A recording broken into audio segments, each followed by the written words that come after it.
Hi, everyone. Welcome back for this week's episode of Yes We Can. I'm just super excited to have Zimkhita Buwa here today. Hi, Zimkhita. How are you? Hi, Michelle. I'm good. How are you? Good. It's Friday. It's been a super productive week. And so very excited for the weekend and very excited for this conversation. How about you? How are you? Also very busy. We're closing out our Q4. So as you can imagine, really busy, but otherwise all good and looking forward to the weekend. Excellent. Good. Great. Well, look, so, I love when stars align and connection points are made. But you and I were introduced through another Yes We Can alumnus, Anar Simpson, who was on a few months ago talking about the Techwomen's program. And the way that you and Anar had met was through the Techwomen program. And so maybe you can start by telling the audience, reminding the audience more about what this Techwomen program is, and when you said you were a participant, what does that mean? So the Techwomen program is an initiative that's run by the US State Department. And the objective is really to bring women from the Middle East to Africa. I think they've also added Asia now, to the US, to San Francisco for an 8-week program. And really, it's just about immersing ourselves as the participants in the Silicon Valley world of technology. And also, by providing support and ensuring that there's mentorship, professional mentorship, as well as cultural mentorship, and also the exposure to a particular project. So it's an extremely well-run program, and I had the honor of participating in 2013. I was selected as one of five participants from South Africa. And at the time, I think there were about 1,800 applicants. So, it was a massive achievement to be selected amongst five women. And the focus is around science, technology, engineering, and maths.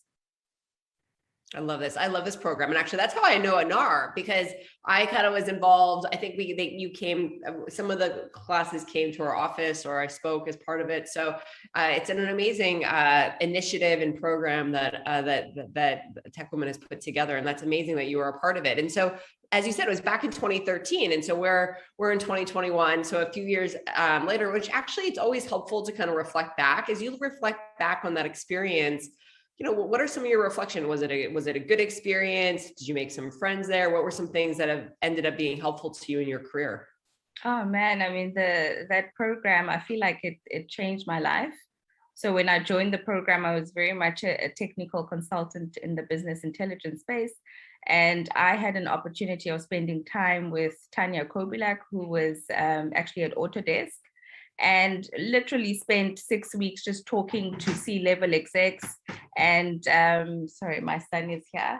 And I actually realized that I'm not and didn't want to be technical anymore. And so that made me change course and actually choose a different career for myself, which was incredible. And then also just the connections that you make, the relationships that you form, and also just realizing the amazing opportunities within technology. So I would say that it was definitely a life-changing experience for myself. That's great. I love hearing that. I'm sure all the people behind the scenes who make that program happen are smiling and very proud to hear you speak about that all these years later. So fondly about your experience, which is great. So it sounds like you would recommend it to other women in technology. No, absolutely. I mean, if you're at a crossroads in your career, you're thinking of what should be your next, I would definitely recommend it, especially if you're in the STEM fields. And also if you're looking to just connect with women from all over the world and just, get a perspective on how things are in their different countries, and also just to see what's actually happening in the technology landscape in the US. It would be a great opportunity for anyone.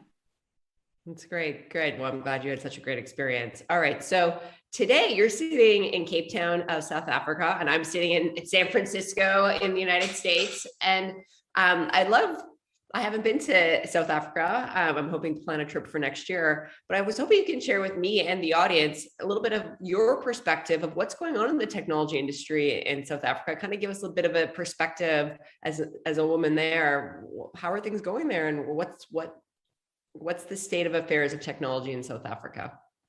Well, I mean, to be honest with you, Michelle, I don't think there's ever been a better time to be in technology in South Africa for me, it's such a dynamic and exciting space. And I know that, all around the globe, people have experienced difficulty because of COVID-19. But in my view, one of the positive aspects of COVID-19 was that it's actually accelerated and changed how organizations view the importance and the value of technology. So when we were under a complete lockdown last year, companies had to pivot, they had to think about different ways of work, they had to think about business continuity, how to service their clients in a different way. And all of that was enabled through technology. I mean, we saw businesses pivoting, developing new revenue streams. And then also on the sales front, in terms of technology, what took years to convince CIOs and organizations about digital transformation and cloud platforms was completely accelerated. And we're really seeing the effects of that right now. I think the other thing that I can mention is that there's actually a cloud war taking place with investments coming into the region. So Microsoft has invested in a local Azure instance, AWS, as well as Oracle. I think they're about to launch in the next month. I also think, I can't talk about technology in South Africa without mentioning the incredible innovation that's coming out of the startup ecosystem, which, by the way, is extremely vibrant. So just this week alone, some of the ecosystem players were actually discussing a South African Startup Act with our president. I mean, that's never happened before. And also the importance of just supporting our startup ecosystem in order to create economic growth. And you might know that unemployment is rife in South Africa. And one of the things that the Startup Act is advocating for is that through the support, we can create job opportunities. So I hope, that's very high level, but I hope that it gives you a sense of the incredible activity, the shift that's currently happening, and also just the incredible dynamic way that the technology industry is operating. Oh, it is. That's amazing. I feel like I'm there. I can feel I can feel your enthusiasm through my computer screen, and it does feel like there's a shift and an acceleration and absolutely. Yeah, that's great. The it's so interesting. You said that some of the larger cloud providers are starting to build presences locally in South Africa. I look back on Cloudflare, so we run this global network, and we've had points of presence within South Africa for several years, and it's always been a very popular, a lot of traffic because it's a country with people connecting online, trying to do business, share hobbies, and so we have a lot of local customers, and so it's great to know that others are also building their presences. That's great. I think that as somebody who had to move to pursue opportunity, I'm from Canada and I'm now living in the US in pursuit of opportunity. I do think it's interesting how this next chapter of the technology rise is going to play out, where I think it's going to be a lot more empowered locally, so much more local empowerment. And we want success stories in every single country around the world, including South Africa. So it sounds like you're well on your way. Definitely. That's terrific. So you said that when you did Techwomen that it totally changed the directory of your career and what you've been doing. So maybe you can share with the audience, tell us a little bit about your career today, what you're doing today, and how that program kind of changed your directory from this consultant to what you're doing today. So, if I think of the journey, it hasn't really been planned. It's been a matter of reacting to what I feel the opportunity is. So when I left Techwomen, I was actually an SAP Business Intelligence consultant, and I decided to pivot and join a consulting company. And they had very little presence in Cape Town, which is where I'm based. And I realized that I actually needed to go out and find the clients myself. And so I ended up being in quite a few customer-facing roles in terms of sales, and then moving on to regional leadership and ultimately being a COO for that company. And fast forward to today, where I'm the CEO of Quintica.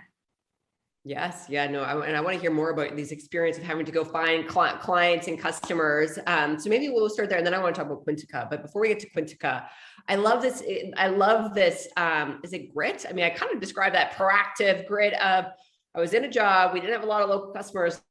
I had to go find customers to adopt our service. And, as you look back, what was that like? What was the good parts of that? And do you think it has made you a better leader today of this customer experience? So, it was hard. It was nerve-wracking. There would be days where I would wake up in a sweat because I'd have to follow up with the client on a deal that I wanted to land. And most of the time it was a no, until clients actually gave you and opened the door and gave you an opportunity. But for me, what it taught me is about, being resilient. So you might lose a few deals along the way, but I think what's important is your ability to dust yourself off and move on to the next one. And I mean, I use that as a leader every day now. I think the other skill and something else that it taught me was the importance of communication. When you're dealing with clients, you have to be able to articulate your value proposition quite quickly and not have fluff. And people always talk about sales being fluff, but I think what sets you apart from the rest is that ability to articulate the value quite quickly. I think another skill that I learned was around listening. So, a lot of people talk more than they listen, but there's so much value that comes out of listening, because I think that's where and how you pick up the opportunities.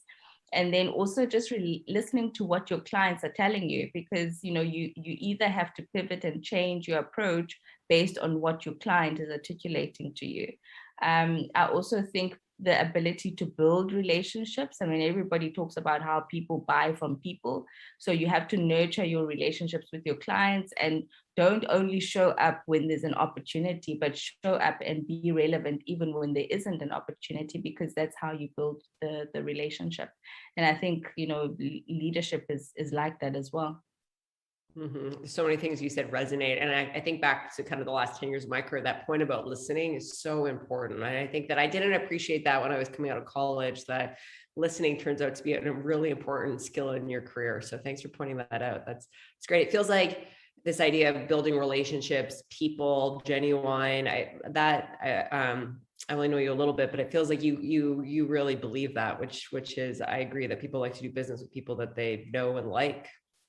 Yeah, absolutely. And I mean, even in my role today as a CEO, I mean, relationships matter. So I've just come into Quintica, literally started on the 1st of September, but that ability to connect with people quickly, and be able to form a rapport with them, understand how they operate, understand how they want to be treated, how they want to be supported, that only comes through being empathetic, being able to listen, being able to ask questions, and also being able to engage authentically. And I don't think you can do that if you don't understand how to form those meaningful relationships. That's good. That's great. Okay. So you've mentioned Quintica, where you've recently joined as CEO and as a board member. So maybe you can share with the audience, tell us more about Quintica. So, I mean, we are a 20-year-old business. We a digital first business, and we're really about combining technology with our human capability. And really the objective of doing that is to help our clients reduce their cost and also deliver a great service experience across their enterprise. So how do we do this? We do this by stitching together digital platforms in the cloud that unlock company-wide productivity, as well as ensure that they gain a competitive advantage. So we partner with some of the large technology providers like ServiceNow, Snow, ForMe, Mimecast, Scale, just to name a few. And these partnerships with these technology providers ensure accelerated business outcomes, and it's really, I think, what set us apart in the industry. That's great. That's great. And so I love that you're the CEO. I love that. Congratulations. It's incredible. How did you find this opportunity? Like I mean, there's so many women who want to be CEO, and you should go and be a CEO, which is wonderful. I'm just curious if you can tell us more about how did you find this opportunity at Quintica? What was that interview process like? So I think, with COVID hitting, everybody started reflecting on their next and what they wanted to do. And I was at that crossroads last year. I just turned 40, COVID hit. And I was just thinking about, what do the next 5 years look like for me? And I had spent 7 years with my previous company, and I just felt that, I had added a lot of value. I had achieved what I wanted to achieve, and now I wanted my next opportunity. And through relationships, again, one of my contacts connected me with the chairman of Quintica, and we started having discussions, probably about 10 lunches before he said, okay, I feel like our purpose is aligned, our values are aligned. And I think, the fact that you want to add value to people's lives and do something significant in the next 5 years speaks to our ethos, because our ethos is big things, great people. So then he introduced me to the rest of the board, and obviously then I went through a rigorous interview process, and then I met the leadership team, the current leadership team as well, actually my team now, who also, just shared their thoughts about where the company was going and some of the clients that we were working with currently, what the challenges were, and where they felt I could add value. And that was even before the offer. And then we went through negotiations, and the rest is history. Exactly. That's great. Well, that's great. I mean, it's amazing how you met many people in this relationship, and it sounds like you were connecting to people kind of along the way. And I mean, you didn't say these words, but my sense is like it's almost like it was almost like if you got more and more excited about this opportunity as you went on, and same with the organization about you being like, oh my God, there's something here. There's a great fit. That's such a great story. Were there any times along the way where you doubted yourself of like, were you ready for that role? Because that's something that I feel like gets said a lot of like, oh, women CEOs, like women doubt themselves. Did that ever cross your mind? It did, and it still does. And somehow I feel like, I have to live with that, because I think people tend to doubt whether, are you competent enough? Do you have the right qualifications? But what gives me comfort is the fact that the entire board supports me. So I have a weekly check-in with our chairman, actually. And hearing him say, I love the fact that you brought this idea and you're doing this differently. And, so I think as much as I might have my own internal doubts, the fact that there are people who are extremely experienced out there who are saying, go Zim, you're doing the right thing, kind of alleviates all that doubt. And I just think it's something that I'm going to grow out of. But for now, I'm just happy with the support that I have. The industry has been absolutely amazing in terms of support, and I just have to back myself and be confident in what I'm doing. Amazing. I love this. Yes, for sure. That's great. So now, I mean, I know you're new in the role. I know it's been a couple months, but but even in 2 months, like what are your favorite parts of your job so far? I actually think there are quite a few that I've picked up already. I'm only 60 days into the role, but I'm super proud of the talent that we have. We have amazing people that go beyond the call of duty. And one of the things that I've introduced is a weekly newsletter, just celebrating every success, no matter how small. And by success, it's not just the sales deals that we win through the week, but also, the amazing things that our delivery team is doing, whether it's projects going live, whether it's demos that we're doing for prospective clients, or it's just us supporting each other or resolving a massive issue. So I just think the kind of people that we have, and what keeps me up at night, is how do we retain those people? How do we give them meaningful work and purpose that they can really feel and relate to? But definitely one is our people. And then the other favorite part is, the conversations that we're having with our clients. People think that, if you're in the technology industry, most of the conversations that you'll have are with IT. And what I'm finding is that there's such a shift, in the industry, where the business units are actually the ones that we're engaging with around, how do you add value to my HR service delivery processes, or my procure to pay process. So, it's not just conversations with IT, but conversations that impact the entire enterprise, which is really exciting. And then obviously the relationships that we have with our partners. I mean, ServiceNow is one of our key partners, and just the way Bill McDermott is building up, and growing the ServiceNow play, and just building an enterprise-wide platform is really exciting. It's great. I feel like you exude big things, great people. I mean, so much of your answer, the favorite parts of your job, so much of it is people. And I it's interesting. I say the same thing, where it's like best part of my job are the people I get to work with. You said it in a much more eloquent way, but yeah, great, big things, great people. Seems like a good mantra for Quintica. Thank you.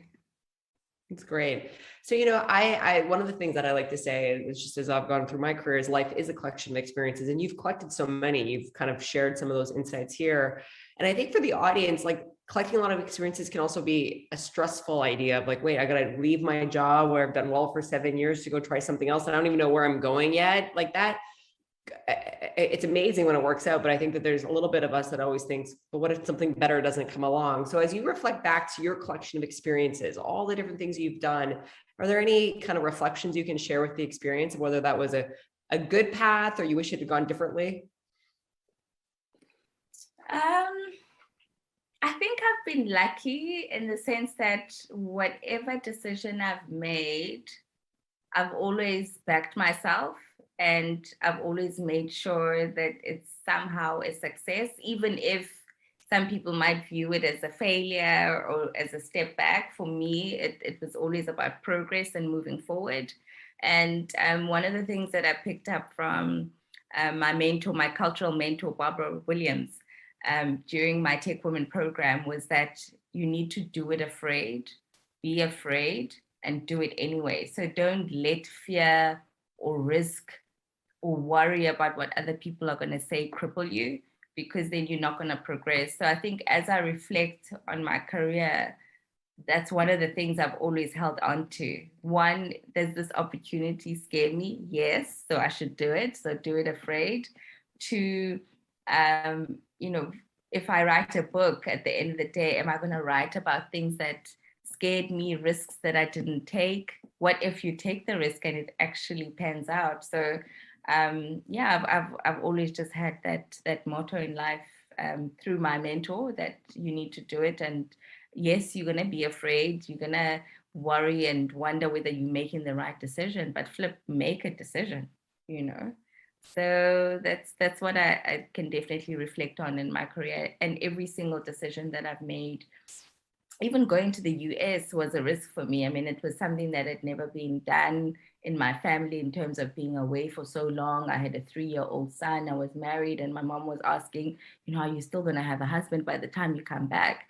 But for me, it was about securing the future, doing something different, seeing what's out there, experiencing what other women are doing, and seeing the art of the possible in San Francisco.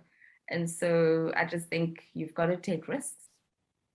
I love that. That's good. Well, I feel like we need to bottle what you just said up, Zimkhitha, and like share it loud and wide, because you said it so eloquently, and just, I mean, huge congratulations to you for doing it. Like you said, someone wasn't telling you to do it. You figured it out and did it and believed in yourself. And I've never heard this kind of saying of do it afraid.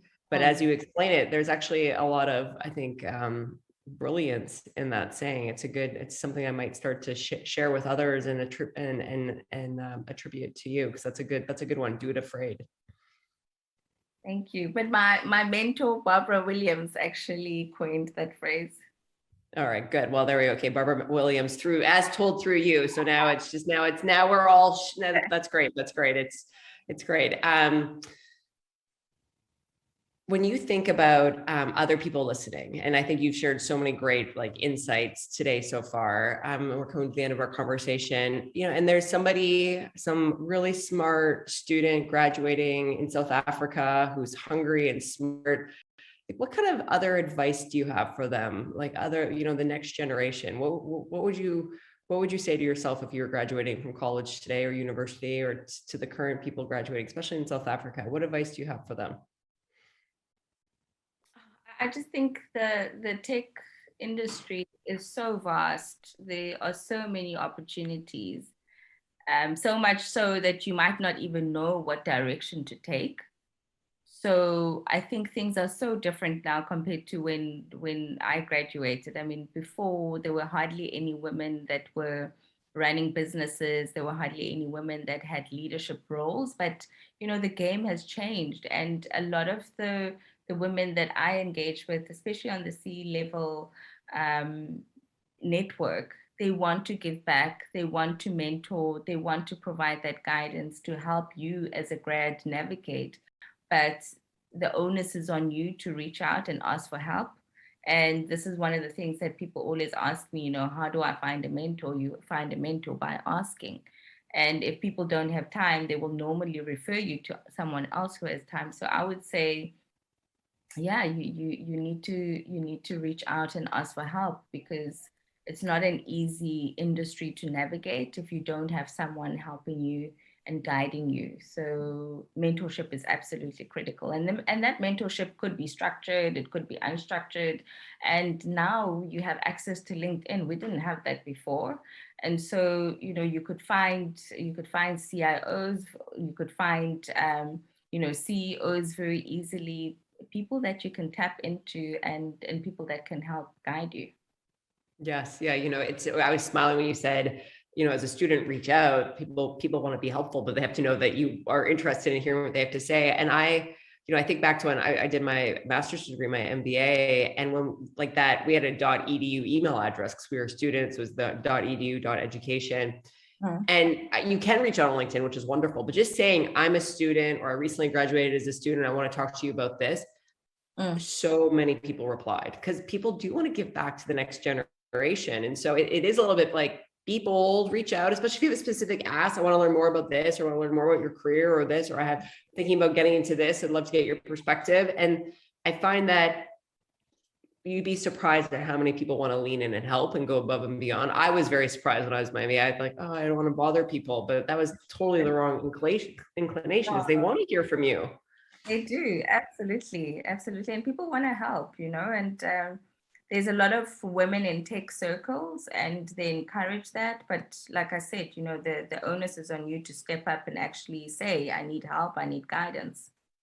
That's great. Okay, good. Well, this has been amazing, and I feel so inspired, which is exactly why this is always the highlight of my week, and feel so honored to have gotten to know you a little bit better today and shared that with the world. So the one question I like to ask everyone who comes on Yes We Can is, as a woman in technology, where has the industry lived up to your expectations, and where has it fallen short? That's such a tough one. It's lived up to my expectations in terms of the elevation of women in tech. I mean, there's so many women in tech events, and women in tech webinars, and thought leadership pieces, research being done. And I've been part of that movement for years now. And I think it's great that there is that platform to share, to connect, to engage. But I do think that where the industry has let us down is the fact that there are still very few women leadership roles available, or being made available, or the opportunities being presented to women. Yes, the landscape is changing, but I don't feel it's changing fast enough. And I think where we need to move the needle is for our male counterparts, who are still very much part of, the boards. They have to be the ones to move the needle and actually open the doors for women. And when we have these women in tech events, we've got to have our male counterparts actually advocating for diversity. They need to be the ones throwing out and dishing out the stats about why it's good for business to have women at the top. I think we've done our part as much as we can as women in terms of articulating why we need to have it.